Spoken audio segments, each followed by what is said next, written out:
Hello dancers, my name is Sam Cook. I'm the Public Services Librarian at the Allen Library.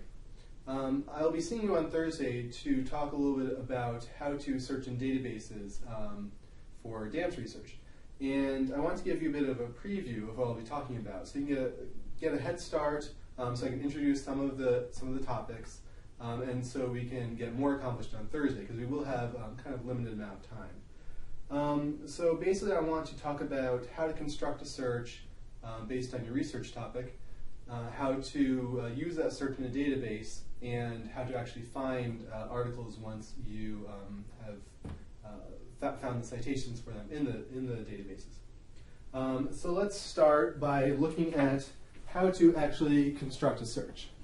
So let's say you were interested and you're kind of wondering whether learning about how people watch dance and how they experience dance would affect your own dancing or your choreography. So we start with a subject such as that. The next step in creating the search itself is to break that up into keywords. So for example, what you really want to know is, does the audience experience, or how does the audience experience dance? So let's look at the keywords for that. And you'll have to forgive my handwriting. It's not that great. So audience, experience, and dance. So these are the three terms that you put them together and you essentially have the research topic that you're looking at. It gets rid of all those extra words that don't really add anything. So the next step after you have your basic keywords is to figure out synonyms. For example, audience. You could also look for public, or, this is going a little farther out there, but spectators. So these are just words that would be acceptable as replacements for your basic keyword. Experience, I couldn't really think of any good synonyms for that, so we're going to leave that as is. Dance, there's not really, I don't think, a good synonym for dance, but we're not looking at just literal synonyms, but other words that could be used instead. So if an article talked about ballet instead of the more general dance, that would be fine with us. So we could look for ballet. And I'm sure you guys could think of some more related terms since you're more familiar with that topic. So we have our keywords and we have our synonyms. So basically we put these all together now in what we call a Boolean search. You've probably heard of that. So we take our keyword, audience, and for a lot of these terms we should actually end with an asterisk because that will capture all the variants. For example, audience or audiences. I'm going to use a star for now.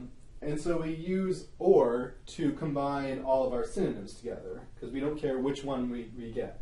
So audience asterisk, or public, or spectator asterisk.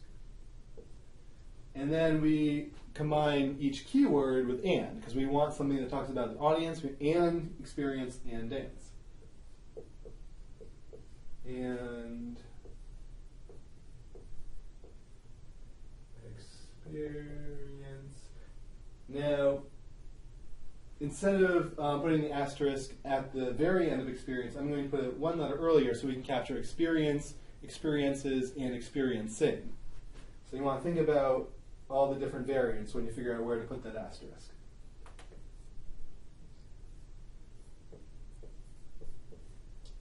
And notice I'm using parentheses to group all of the synonym terms together. Dance, we do the same thing, so I capture dance, dances, dancing.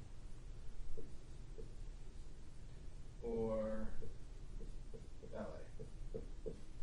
So there we have audience or public or spectator and experience and dance or ballet. Okay, so now we have our search. And now we can actually go into the databases and see if this gets us any results. So back to the computer. Okay, so first thing you have to do is actually select a database. So on the Allen Library homepage or the University Library homepage, in the 5-tab search box, just click on Databases and Articles. And I'm hoping that this is review for everyone, but just want to make sure that we all remember how to start this. So if you don't know a specific database to look at, you can browse by subject. Of course, you could look at dance databases, but you might want to look at, say, an education database if you're looking at, say, pedagogy. If you're looking at dance health, you might look at a health database. If you're looking at dance history, you might end up in a history database. So just think about the various types of databases you might want to be in. We'll stick with dance for now. And just click on Go. So the database locator will list the various databases that have something to do with that topic. We don't really have any dance-specific databases, except for dance and video. But that's, of course, streaming video. That won't really help us in terms of researching a topic like this. So you can read the description, see what they're about, see what they, what areas they really cover. But all the ones listed here should at least have something about dance. Let's go with the humanities abstracts. So it's not quite as broad as one of the general databases, like Academic Search Premier, but it's specific enough to the humanities that it probably will have better dance resources than some others. So we're going to start basically by just putting our search that we just constructed right into the search box. You generally don't need to use uppercase for the Boolean terms and, or, and not if you have that, but it can help just visually to help you. Sorry, I'm making typos as I talk. To help you visually distinguish between the different terms.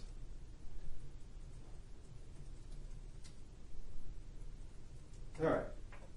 So for now, I'm not going to use any of these options simply because I'm using a lot of different terms. I don't know if they're going to count as a specific subject, which we may look at in a second.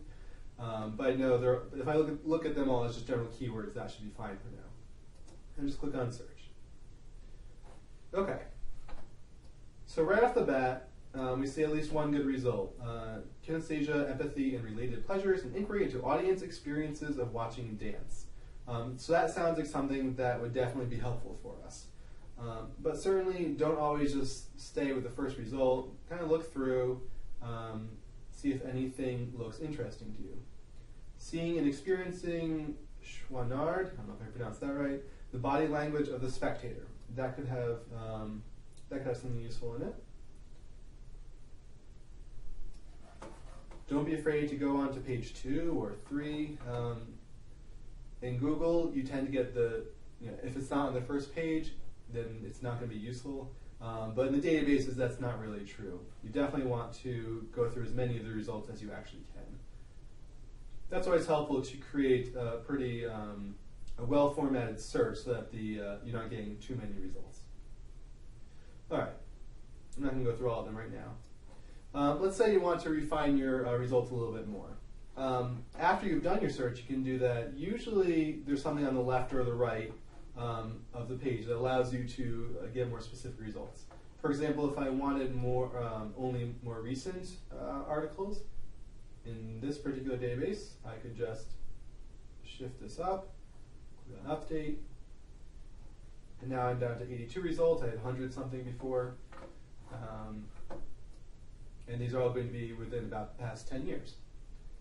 I could limit by the source type. So a lot of databases will give back reviews, for example, and that's not going to really help us for this particular search. So I'm going to limit to academic journals and magazines. Get rid of an extra 12 results. You can also look at subject. We'll see what that is exactly in a second. I'm going to show more of these so I can see pretty much all the subjects. So if I limit to these, then it's really focusing in on exactly what I want. For example, Dance psychological aspects, that sounds like it could be helpful. Dance audiences, that's definitely helpful. Ballet audiences, so it's good that we include ballet instead of just dance. Ballet dancers, dance social aspects, I'm not sure how useful those will be. Dance critics. As we go down, aesthetics of movement, that could be helpful. Let's see. That's probably good for now. We could go through and try and find more, but that's a good start. Update. So now the 7 results I have, again I started with 100 something, are going to always include those subjects. And you might realize that there are some results that you might have skipped over before. For example, filling our dance cards. That didn't really sound very useful when I was looking through the results before, but now that I know it has one of those subjects, which you see right here, and these are assigned either by librarians or the database creators, but it says right here it's specifically about ballet audiences. So this could be helpful as well. And then you see the abstract a little more detailed. Dance companies are more closely examining the relationship to audiences. So that could be a helpful article as well. Okay, let's go back to the results though. And you can also use those subject terms to refine your results further by searching specifically for those subjects. But now that we've found some good articles, let's click on one. So this is one I had mentioned before. So if this actually had full text in this database, it would show it on this page. But all we see is the word find full text. That means it's not in this specific database, but we might have access to it elsewhere. And you can certainly try clicking on that, see if you get any results. Sometimes it will take you directly to another database, which has the full text. In this case, here it is in Cambridge Journals, that database. And if you click on View PDF, that should open it up. And there it is. So here's the actual article that you could read. The other process you could do if that Find Full Text button doesn't work is use this Journal Titles tab and type in the name of the journal, which will usually be listed under something like source. So Dance Research Journal, and it's from 2010. So I just type in the title of the journal, Dance Research Journal, click on electronic. There it is. So Cambridge Journals Online, which is what we had just seen, that has 2007 to the present, so that would include 2010. JSTOR is 1974 to 2007, does not include 2010, so that one would not be helpful. And when it has this line, click here to see print microform volumes held within university libraries, that means we have it physically in the library. And you can click on that to see what years we have. Scrolling down to the bottom, here we go, look for the summary. So there you go, 2005 to 2011, so it does include 2010. And so if we look at the shelves, sure enough, here is the actual article in one of our bound periodicals. Okay, so that's basically the process from creating the search through actually finding an article that's helpful. So we'll look more at this more in depth on Thursday, but this should give you a start. Feel free to watch this again to be more prepared, and I'll have some questions about this on Thursday, and we'll again look a little more in depth. I look forward to seeing you then. Bye.